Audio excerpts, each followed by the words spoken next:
اعوذ باللہ من الشیطان الرجیم بسم اللہ الرحمن الرحیم افحسبتم انما خلقناکم عبثا وانکم الینا لا ترجعون فتعالى الله الملك الحق لا إله إلا هو رب العرش الكريم ومن يدع مع الله إلها آخر لا برهان له به فإنما حسابه عند ربه إنه لا يفلح الكافرون وقل رب اغفر وارحم وأنت خير الراحمين صدق اللہ العظیم۔ یہ سورہ مومنون کی آیت نمبر 115 سے 118 تک 4 آیتیں آپ حضرات کے سامنے پڑھی گئی، اور اسی جگہ الحمدللہ سورہ مومنون کا اختتام بھی ہوتا ہے۔ اس کے بعد اگلی سورت انشاءاللہ وہ سورۃ النور ہے۔ یہ سورہ مومنون کی آخری 4 آیات ہیں جو تلاوت ہوئی۔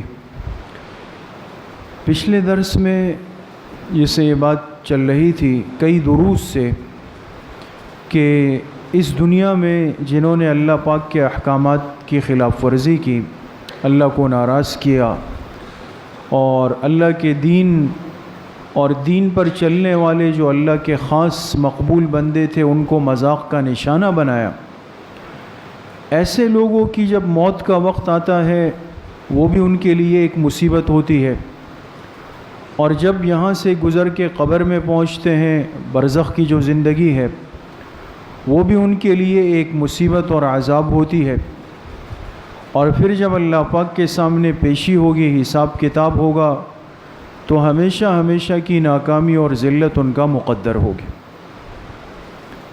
تو دیکھیں اس سارے مراحل، چاہے وہ موت کے ہیں، چاہے وہ قبر کے ہیں، چاہے وہ آخرت کے ہیں، ان تینوں کا بہت ہی گہرا تعلق ہے اس دنیا کی زندگی سے،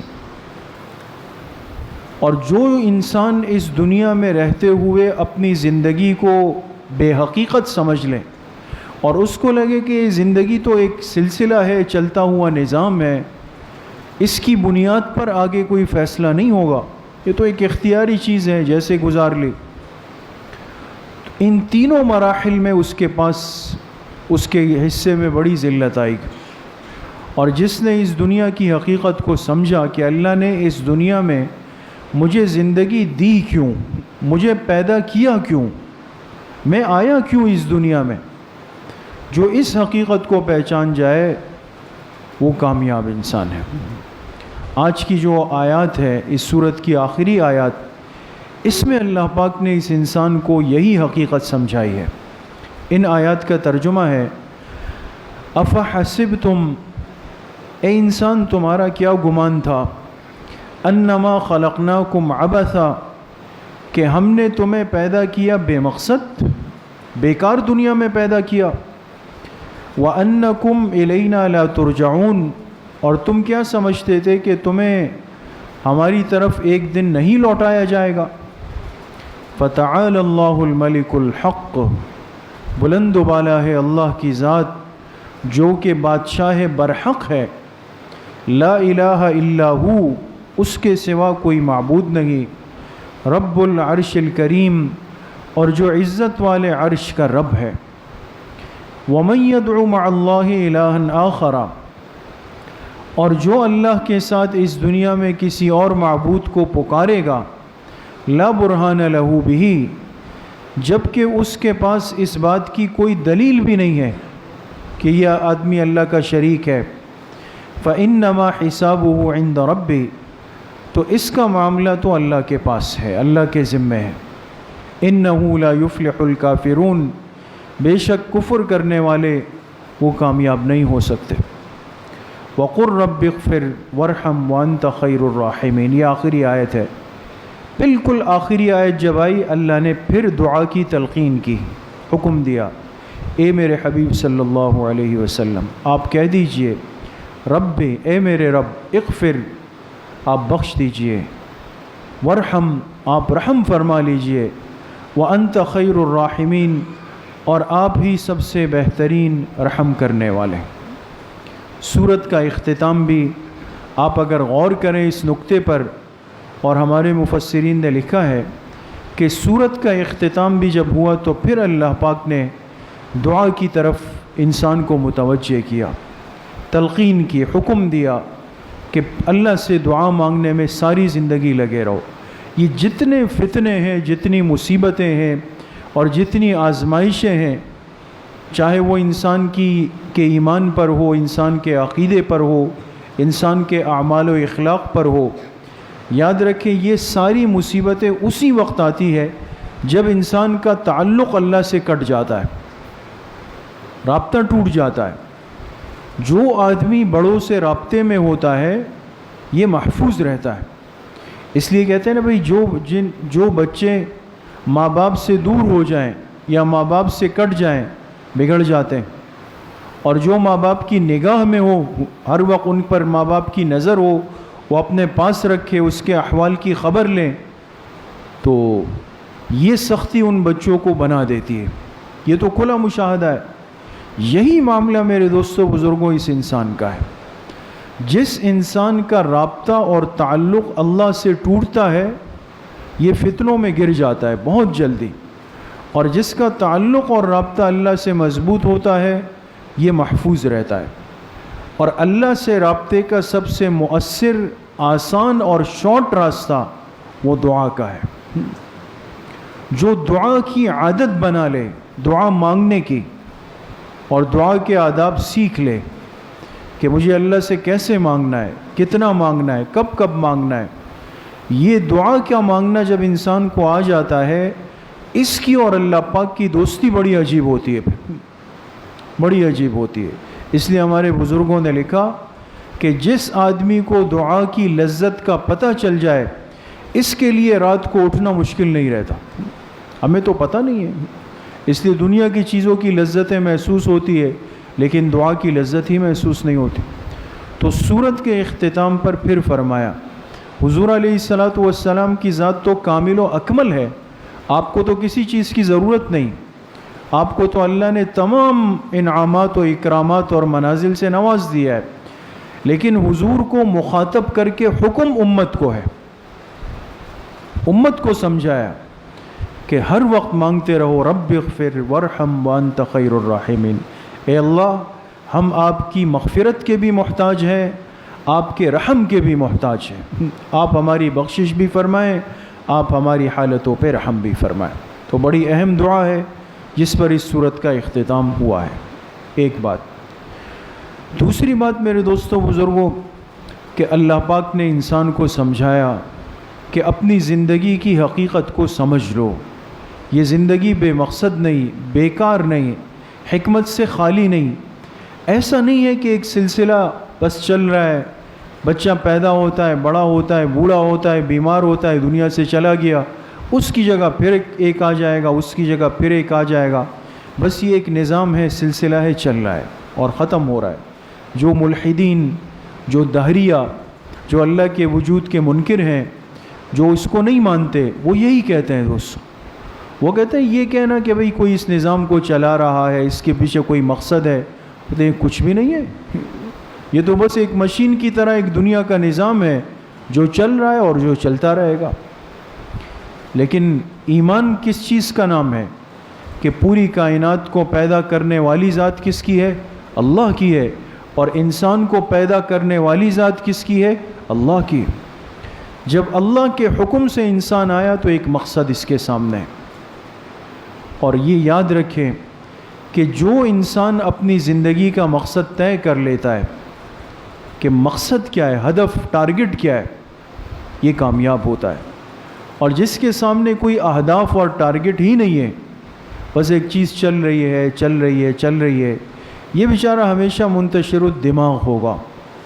اس لیے جو ماہرین، محققین، اہل علم ہوتے ہیں، ان کا آج اس بات پر اتفاق ہے کہ جو بھی زندگی کا ہمارا شعبہ ہے، چاہے وہ ایک طالب علم کی اسٹوڈنٹ لائف ہے، دیکھیں ایک طالب علم اگر اپنے اہداف طے نہیں کرے نا کہ میں یہ سبق کیوں حاصل کر رہا ہوں، اگر میں اس لائن میں آ رہا ہوں کیوں آ رہا ہوں، میں اگر عالم بن رہا ہوں کیوں بن رہا ہوں، اگر میں میڈیکل میں جا رہا ہوں کیوں جا رہا ہوں، میں انجینئرنگ میں جا رہا ہوں کیوں جا رہا ہوں، سی اے سی سی ایس کر رہا ہوں کیوں کر رہا ہوں، کوئی وجہ اس کے ذہن میں ہو تو کامیاب ہے۔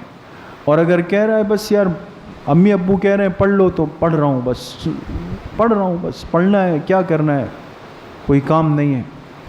یا ایک تاجر ہے جو اپنی محنت مزدوری کرتا ہے، اس نے اپنے اہداف طے نہیں کیے کہ مجھے کیا کرنا ہے، کس ترتیب پہ چلنا ہے، بس صبح آ رہا ہے کما رہا ہے کھا رہا ہے، صبح آ رہا ہے کما رہا ہے کھا رہا ہے، صبح آ رہا ہے کما رہا ہے، کوئی ترتیب نہیں ہوگی دوست، منتشر ہوگا۔ ہر انسان کو اپنی زندگی کا مقصد بھی معلوم ہونا چاہیے اور اس کو اپنی زندگی کے اہداف بھی طے کرنے چاہیے۔ کیوں؟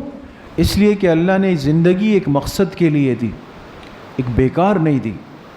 کوئی بھی کام کرنے سے پہلے اس کو یہ سوچ لینا چاہیے کہ بھئی ہر چیز کا حساب کتاب ہوگا، اللہ کے سامنے اس کی پوچھ ہوگی، اللہ کے سامنے پیشی ہوگی، میرا نامہ اعمال میرے سامنے آئے گا۔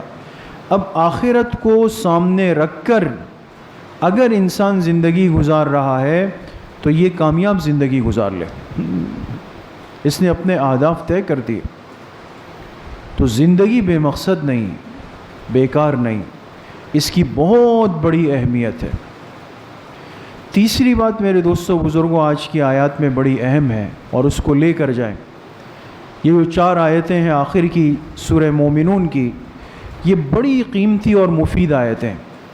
حدیث پاک میں آتا ہے، تفسیر مظہری میں قاضی ثناء اللہ صاحب پانی پتی رحمۃ اللہ علیہ نے اور تفسیر قرطبی میں امام قرطبی رحمۃ اللہ علیہ نے روایت نقل کی کہ صحابی رسول صلی اللہ علیہ وسلم عبداللہ ابن مسعود رضی اللہ عنہ ایک سفر میں جا رہے تھے، ایک جگہ رکے اور پتہ چلا کہ یہاں پر ایک مریض ہے اور جو لا علاج ہے، کسی کے قابو میں نہیں آتا۔ تو لوگوں کو پتہ چلا کہ حضور علیہ السلام کے ایک صحابی آئے ہیں، رات یہاں گزاریں گے، ان کو لے گئے۔ جب گئے تو پتہ چلا وہ آدمی مجنون تھا، دیوانہ، پاگل۔ اب دیکھیں ظاہر اسباب کے اعتبار سے جنون کا کوئی علاج نہیں ہے، ایسی کوئی دوائی نہیں ہے کہ پاگل کھا لے اور بالکل صحیح ہو جائے، اسباب کے درجے میں۔ بس کیا کرتے ہیں، اس کو کوئی قابو کریں گے، کنٹرول کریں گے، سمجھائیں گے اور ادھر ادھر کی باتوں میں مشغول ہے، یہ اس کا ایک علاج ہے۔ لیکن یہ روایت میں نے 2 تفسیروں کے حوالے دیے۔ حضرت عبداللہ ابن مسعود رضی اللہ عنہ گئے اور اس کے سیدھے کان میں جا کے کچھ پڑھا اور پھر آ گئے۔ صبح جب وہ لوگ اٹھے تو وہ مجنون پاگل بالکل ٹھیک ٹھاک ہو چکا تھا، بالکل تندرست۔ لوگ بڑے شکر گزار ہوئے اور حضور علیہ السلام کی خدمت میں آئے، کہا کہ آپ کے صحابی ہمارے پاس سے گزرے اور ہمارا ایک مریض تھا لا علاج، مجنون تھا، ہمیں تو یقین نہیں تھا کہ یہ کبھی صحیح ہوگا، اور اس نے آ کے دم کیا، یہ صحیح ہو گیا۔ آپ نے فرمایا کون؟ فرمایا عبداللہ ابن مسعود۔ تو عبداللہ ابن مسعود رضی اللہ عنہ کو بلایا آپ نے فرمایا عبداللہ تم نے کیا دم کیا ان کے کان میں؟ تو انہوں نے عرض کی کہ اللہ کے رسول صلی اللہ علیہ وسلم جب یہ لوگ مجھے لے گئے، میں نے دیکھا یہ تو بالکل بے قابو ہے، مجنون ہے، دیوانہ ہے، کیا کروں؟ تو کہا میں نے اس کے سیدھے کان میں جا کر سورہ مومنون کی آخری 4 آیتیں پڑھ لی، افحسبتم انما خلقناکم، یہاں سے شروع کر کے وقر رب اغفر وارحم وانت خیر الراحمین، یہ پڑھ کے ان کے کان میں پھونک مار دی۔ آپ نے فرمایا عبداللہ یہ وہ آیتیں ہیں کہ خدا کی قسم اگر میرا کوئی امتی یقین کے ساتھ کسی پہاڑ کے سامنے کھڑا ہو کے پڑھ لے اس نیت سے کہ یہ پہاڑ اپنی جگہ سے ہل جائے، اگر یقین کے ساتھ پڑھے گا اللہ اس پہاڑ کو بھی ٹلا دیں گے وہاں سے۔ اتنی جاندار آیتیں۔ اور جتنے ہمارے اکابر جنہوں نے عملیات پر کتابیں لکھی ہے اور جو نیک متقی تقوادار لوگ تھے، سب نے ان آیات کو لکھا ہے دوستو۔ تو ہمیشہ عرض کرتے ہیں کہ ہمارے ان درس میں بیٹھنے بٹھانے کا مقصد بھی یہ ہے کہ کوئی نہ کوئی خیر کی بات ہم سیکھ کر جائیں۔ اور آج تو دور ہی جیسے پیچھے عرض کیا، پیچھے بھی کچھ آیات گزری تھی وظائف کی، کہ آج دور ہی وظائف کا ہے، ہر انسان وظائف ڈھونڈتا ہے، اچھی بات ہے، لیکن سب سے بڑا وظیفہ وہ ہوگا جو اللہ کے کلام سے مل جائے دوست، اس سے بڑا تو کوئی وظیفہ نہیں ہے۔ تو یہ بڑی قیمتی آیتیں ہیں دوست۔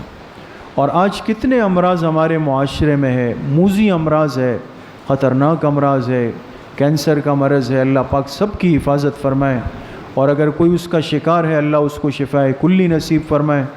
یا اسی طریقے سے یہ جو کرونا کی وبا چلی ہے، تو جمعے کے بیان میں بھی میں نے بالکل شروع میں عرض کیا تھا، اور 3 وظائف بتائے تھے، اور یہ 4 آیتیں تھیں کہ یہ سورہ مومنون کی 4 آیتیں اس کو پڑھیں۔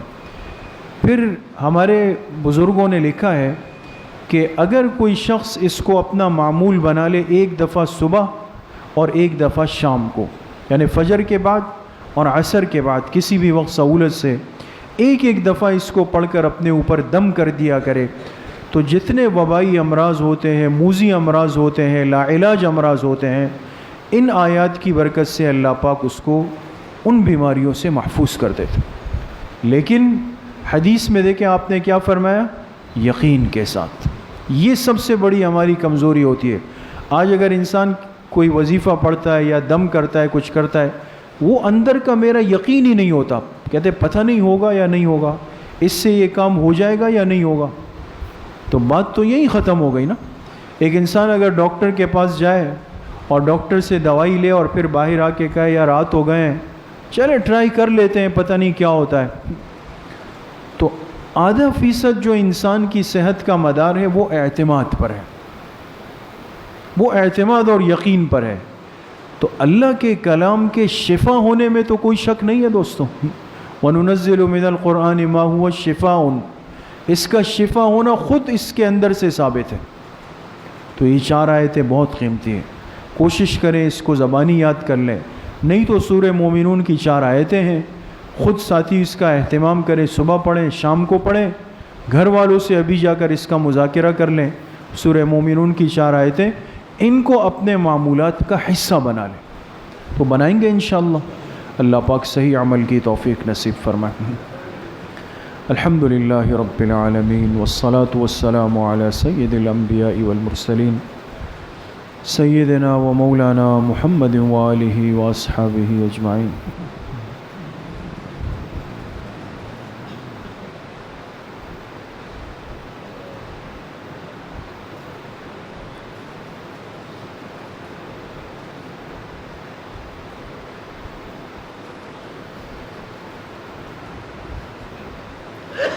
وصلی اللہ وسلم علی نبینا محمد وآلہ واصحابہ اجمعین برحمتک یا